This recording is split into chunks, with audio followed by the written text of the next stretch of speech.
Ազգային անվտանգության ծառայության հարգելի տնօրեն, տնօրենի հարգելի տեղակալներ, ծառայության հարգելի ներկայացուցիչներ, շնորհավորում եմ բոլորիս ազգային անվտանգության ծառայողի օրվա առիթով եւ ուզում եմ բոլորիդ շնորհակալություն հայտնել ձեր աշխատանքի, ձեր ծառայության համար իշա Հայաստանի Հանրապետության եւ նրա ժողովրդի։ Պետք է արձանագրեմ, որ ազգային անվտանգության ծառայությունը մեր պետության կարևորագույն անկյունաքարերից մեկն է եւ ըստ էության այն հենասյուներից մեկը, որը առանցքային նշանակություն ունի Հայաստանի Հանրապետության անվտանգության համանդրական կարգի պահպանության տեսակետից։ Ես մի հետևյալ դիտարկումն եմ ուզում անել, որը ցույց է տալիս եւ ընդգծում է նաև այս ընթացքում իմ ընկալումը ազգային անվտանգության ծառայության։ 2018 թվականին ես ստանձնել եմ Հայաստանի Հանրապետության վարչապետի պաշտոնը ձեզ հայտնի գործընթացների արդյունքում եւ պետական համակարգի համար, այդ թվում ազգային անվտանգության ծառայության համար եղել եմ բացարձակապես նոր մարդ եւ այսինքն նոր մարդ չեմ, բայց նոր կարգավիճակի մարդ եմ եղել եւ 2018 թվականից մինչեւ այսօր ես երբ որ վերլուծում եմ, ընդ որում ես ընթացքում ազգային անվտանգության ծառայության 6 փաստացի տնօրեն է փոխվել եւ ես ուզում եմ այս ընթացքում իմ զգացողությունը կիսեմ ձեզ հետ, որ ծառայության նկատմամբ որպես ծառայություն, որպես պետական ինստիտուտ ես ինչքան մտածում եմ, ես չունեմ ոչ մի վերապահում։ Պատկերացնեք 2018 թվականից ինչեր են տեղի ունեցել։ Այսինքն նախ այդ սկզբնական շրջանը, այդ հեղափոխական շրջանը, դրանից հետո տեղի են ունեցել իրադարձություններ, 20 թիվ կոവിഡ്, պատերազմը, հետպատերազմական իրավիճակը, 21 թվի ճգնաժամային իրավիճակները, հետագայում ամենատարբեր իրադարձություններ։ Եվ ես որպես պետության առաջնորդ, որպես Հայաստանի Հանրապետության վարչապետ, ազգային անվտանգության ծառայության նկատմամբ որպես ծառայություն չունեմ ոչ մի վերապահում։ Այսինքն չի եղել մի իրավիճակ, որտեղ ես մտածեմ, որ ծառայությունը որպես պետական մարմին պետքա գործեր այսպես, բայց չի գործել այդպես, այլ գործել է բոլորովին այլ կերպ, բայց ես չեմ ասում որպես անձ, որպես Նիկոլ Փաշինյան։ Ես ասում եմ որպես Հայաստանի Հանրապետության վարչապետ, որովհետև պետության, մենք այսօր պետության հարատևության օրակարգն ենք որդեգրել եւ մեր բոլոր նպատակների եւ գործողությունների կենտրոնում եւ առանցքում դրել ենք պետությունը, Հայաստանի Հանրապետությունը։ Եվ շատ կարեւոր է, որ պետությունը անկախ քաղաքական իշխանության բնույթից եւ էությունից ունենա ամուր հենարան, ունենա թիկունք։ Եվ սա չափազանց կարևոր է մեր պետության հարատևությունը եւ զարգացումը ապահովելու համար։ Այսօր կառավարության նիստում մենք քննարկում ենք վերջին 2018 թվից էսկոմ մեր տնտեսական արդյունքները, այսինքն ինչ տնտեսական արդյունքներ են արձանագրել եւ նաեւ պիտի արձանագրենք, որ այդ տնտեսական արդյունքները հնարավոր չէ արձանագրել այդ թվում տնտեսական գործունեության անվտանգությունը ապահովելու տեսակետից։ Եվ այստեղ ես կարևոր եմ համարում գնահատել ազգային անվտանգության ծառայության ներդրումը եւ այս իմաստով գիտեք ինչ ծառայության առանձնահատկություններից այնպիսին են, որ պարտադիր չի, որ մենք թվարկենք, թե ինչեր է արել ազգային անվտանգության ծառայությունը։ Ընդհակառակը մենք ինչքան քիչ թվարկենք, որովհետև երբեմն ազգային անվտանգության ծառայությունը ոչ մի բաներ պետքա չառնի։ Իր ներկայությունը ուղղակի, իր ներկայությունը եւ իր ներկայությունից բխող ազդեցությունները պետքա բավարար լինեն։ Եվ մենք այսօր էլի վերադառնալով կառավարության նիստի տրամաբանությանը, մենք այսօր ընդունեցինք Հայաստանի տնտեսական եւ ինստիտուցիոնալ վերափոխման դոկտրինը եւ այս համատեքստում ես շատ կարեւոր եմ համարում, որ նաեւ ազգային անվտանգության ծառայությունը, ինչպես կարևորագույն մյուս պետական մարմինները այս տրամաբանությունը եւ օրակարգը ընդունեն։ Ընդ որում տեսեք, ես ասում եմ, որ ծառայության նկատմամբ որպես այդպեսին ոչ մի վերապահում չունեմ եւ չունեմ, բայց դա չի նշանակում, որ ծառայության գործունեությունը եղել է անթերի։ Ոչ մեկից գործունեությունը չի եղել անթերի։ Սկսած վարչապետից, կառավարության անդամներից բնականաբար։ Եվ ես կարծում եմ նաև, որ մենք մեզնից անթերիություն պահանջելիս սխալ ենք գործում, որովհետև լրացուցիչ լարումներ ենք ստեղծում, որովհետև խնդիր ենք դնում, որ հնարավոր չի լուծել։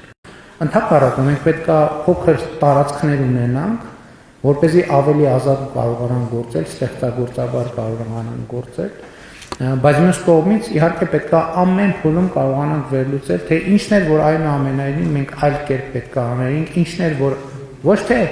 նախկինում թույլ տված սխալների համար կամ բաստողումների համար, որ ինքներս մեզ տանջենք, այլ առաջիկա շրջանում մեր գործունեությունը ավելի որակյալ դարձնելու համար։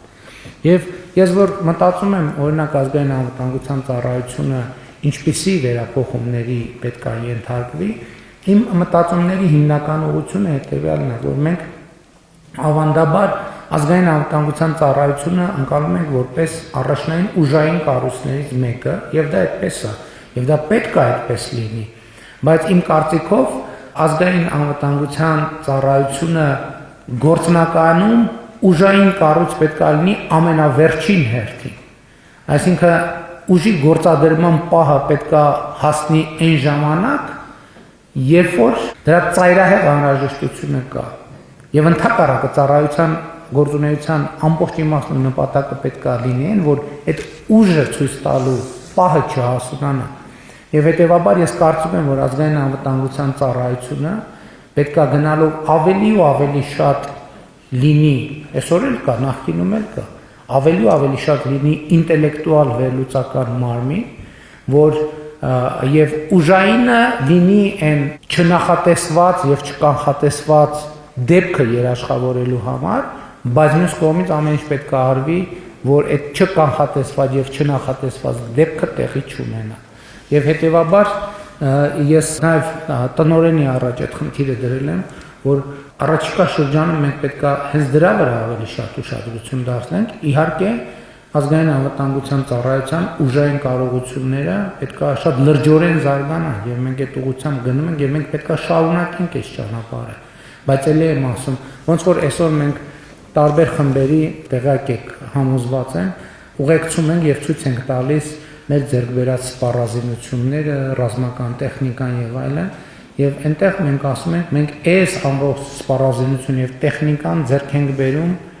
դա չկիրառելու հույսով եւ դա չկիրառելու նպատակով։ Այսինքն այս շատ կարեւոր բան է, որովհետեւ ազգային անվտանգության ծառայությունը պետք է շատ հզոր ուժային բաղադրիչներ ունենա, հատուկ նշանակության զորքերը պետք է իրանք շատ մեծ կարողություններ ունենան, բայց ուժի կիրառման անհրաժեշտությունից խուսափելը պետք է լինի։ Ազգային անվտանգության ծառայության հիմնական անելիքը կանխատեսելը, կանխարգելելը եւ այդպես շարունակ։ Եվ ես կարծում եմ, որ մենք բավականին հաջող այս տրամաբանությամբ գործել ենք, որովհետեւ պետք է արձանագրենք դա, չնայած դա ակնհայտ է, որ այս ընթացքում մասնավորապես սահմանադրական կարգի պահպանության, ահաբեկչության դեմ պայքարի ուղղություններով մենք անկառավարելի եւ անկանխատեսելի իրավիճակներ չենք ունեցել, բարձր որակով եւ մակարդակով կառավարել ենք այդ իրավիճակները, այստեղ ազգային անվտանգության ծառայության դերը առանցքային է եւ ես ուզում եմ դրա համար էլ առանձնահատուկ շնորհակալություն հայտնել։ Եվ մենք հենց սրա վրա պետք է հետագա շեշտը դնենք, իհարկե լրացուցիչ մենք միանշանակ ներդրումներ ենք շարունակելու եւ ուժային կառույցների ուժեղացման սահմանապահ զորքեր, հատուկ նշանակության զորքեր, տեխնիկական հագեցվածություն, վերլուծական կարողություններ եւ այլն եւ այդպես շարունակ։ Այսինքն սա քննարկման ենթակա չի, բայց մեր մտածածով մենք ավելի մեծ ներդրումներ պետք է անենք ազգային անվտանգության ծառայության վերլուծական կարողությունների, մանավանդ հիմա սպառնալիքներն էլ իրանց բնույթով փոխվում են։ Հիմա պատկերացրեք ֆիզիկական առանց ֆիզիկական հպման ինտերնետում այնպիսի սպառնալիքներ են ստեղծվում, որոնք կարող են շատ լուրջ խնդիրներ հարուցել եւ անվտանգային առումով այնպիսի խնդիրներ առաջացնել, որոնց հաղթահարելը շատ դժվար կլինի, եւ այս առումով իհարկե ես համոզված եմ, որ բավարար կամք կա եւ համոզված եմ, որ ինչ որ ասում եմ, այդ օրակարգը ընկալելի է եւ իրականանալի ազգային անվտանգության ծառայության համար։ Իհարկե մենք ունենք խնդիրներ, հիբրիդային պայքարը, հիբրիդային պատերազմները, որը հələ մենք դեռ չենք հասցնում մի փուլի գործիքակազմը յուրացնել եւ հասկանալ դա ինչա, նոր գործիքներ են ի հայտ գալիս, նոր մոդելներ են ի հայտ գալիս եւ սա շարունակական աշխատանք է։ Թմրանյութերի ապօրինի շրջանառության հետ կապված խնդիրները լուրջ է։ Դա լավ լուրել չի մխիթարանքային, որ դա մենակ մեր երկրում չի, ամբողջ աշխարհում այդ խնդրը ահագնանում է եւ հիմա տեսնում եք նաեւ այդ խնդրը ինչ դրսեւորումներ են ունենում, բայց սա մխիթարանք չի մեզ համար, որովհետեւ մենք պետքա ձև գտնենք, որովհետեւ դա իրոք ազգային անվտանգության լրջագույն սպառնալիք է։ Եվ մենք այստեղ էլ ճիշտ մարտավարություններ պետքա որդեգրենք։ Ես օրինակ վերջերս մի խորհրդակցության ժամանակ, կարծեմ ազգային անվտանգության խորհրդի ձևաչափով, երբ որ քննարկում ենք թմրանյութերի ապօրինի շրջանառության դեմ պայքարը, հարցը թե մենք ինչքան էներգիա պետքա ծախսենք, ասենք 0.00 չգիտեմ ինչ գրամ քարերի տակ դնողների վրա, եւ ինչքան էներգիա պետքա ծախսենք այդ մեծ խմբականակները ներդրողների եւ հնարավոր տեղում արտադրություն կազմակերպողների վրա, որտեղ ես ոնց վերլուծում եմ, մենք պետք է ավելի շատ կենտրոնանանք աղբյուրների վրա, որովհետեւ հա 10 բան կտանք, այդ ինչա փոքր փաթեթ կտանք ծառերի տակ թաքցրած, հա դա վիճակագրորեն արդյունք է, բայց մենք մեզ խափում ենք, երբ որ ասենք 5-6 փաթեթ 5-6 հոգի են գտնում եւ ակնհայտ է շրջանառության մեջ կան կենտրոնացման տեղեր եւ մենք պետք է զբաղվենք կենտրոնացման հնարավոր ներմուծման խմբականակների հնարավոր արտադրական շղթաները բացահայտելու եւ դրանց վրա կենտրոնանալու վրա եւ իհարկե անվտանգության այն օրակարգերը, որոնք հիշատակվում են կառավարության քաղաքական ղեկավարության կողմից, դա սպառիչ չի, որովհետև անվտանգության օրակարգերի մասին այդ թվում տեղեկատվություն ազգային անվտանգության ծառայությունն է մեզ տալիս եւ դա ձեր ամենօրյա աշխատանքն է եւ ես կրկին ուզում եմ շնորհավորել բոլորիդ այս օրվա առիթով, շնորհակալություն հայտնել ծառայությանը ընդհանուր առմամբ եւ յուրաքանչյուր ծառայողի եւ նաեւ շնորհավորել ձեր բոլորի ամանորը Սուրբ Ծնունդը ձեր ընտանիքների անդամներին, ձեր հարազատներին, ձեր բարեկամներին եւ հաջողություն մաղթել հետագա ծառայության ընթացքում եւ կրկին անգամ իմ գոհունակությունը արտահայտել այն փաստի առիթով, որ հիմա արդեն ես դա համոզված ասում եմ, որ բոլոր ամենաբարդ իրավիճակներում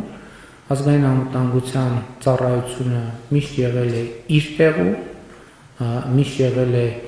իր պարտականությունների շրջանակում եւ հասցեագրել է բոլոր այն խնդիրները, որոնք պետք է հասցեագրեր, իհարկե իրավիճակները տարբեր են եղել, բարդ են եղել, երբեմն նույնիսկ անհաղթահարելի են թվացել,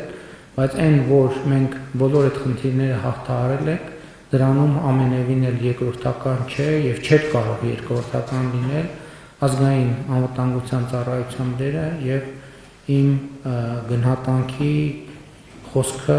հարկ համարեցի, որ այսօր այսպես բոլորիդ ներկայությամբ արտահայտել եւ կրկին շնորհակալություն եւ կրկին շնորհավոր